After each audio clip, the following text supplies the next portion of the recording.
प्रकाश भीमराव पाटील राहणार लाडेगाव स्टँडवर नाल्याच्या गटाराचं काम व्यवस्थित झालेलं नाही आणि व्यवस्थित झालं पाहिजे आणि व्यवस्थित केलं पाहिजे ही माझी समस्या आहे।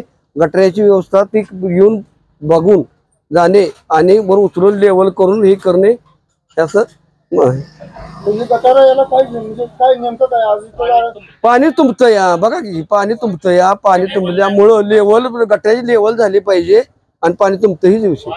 वास आणि दुकानामध्ये गिराईक येत नाही, दुकानात गिराईक येत नाही कुठल्या कारणाने येत नाही का तर गटाराचा वास येतो इकडे होतोय त्यासाठी आम्हाला ही व्यवस्था करून पाहिजे आहे आणि लवकर होत असेल तर बघा नंतर पर्याय व्यवस्था माझा मी करतो।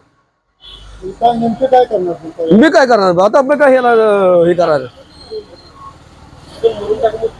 मुरुम टाकणार मुजवून घेणार हा हे सगळं मुजवून घेणार मुरुम टाकणार सगळं मुजवून घेणार। हा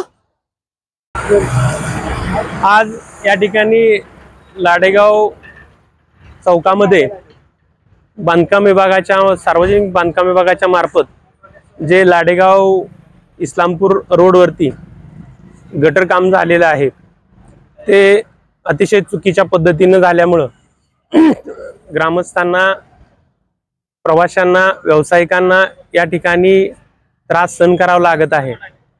सदरचे बांधकाम अतिशय निकृष्ट दर्जाचे झाल्यामुळं या ठिकाणी गटरमध्ये भरपूर प्रमाणात पाणी साठत आहे, त्याची दुर्गंधी येऊन परिसरामध्ये लोकांना त्याचा त्रास सहन करावा लागत आहे, त्यामुळे परिसरामध्ये रोगराई पसरत आहे।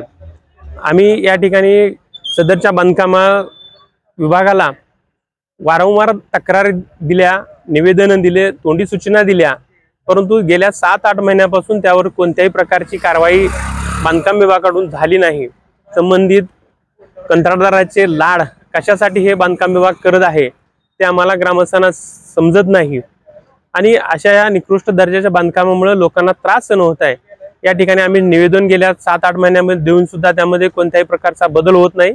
आम्हाला नाईलाजास्तव आज या ठिकाणी रास्ता रोको आंदोलन हे करावं लागलं।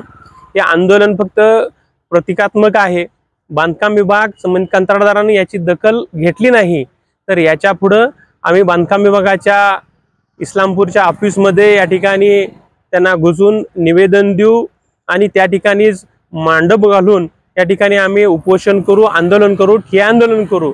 एवढीच मी आज या ठिकाणी बांधकाम विभागाला विनंती आहे।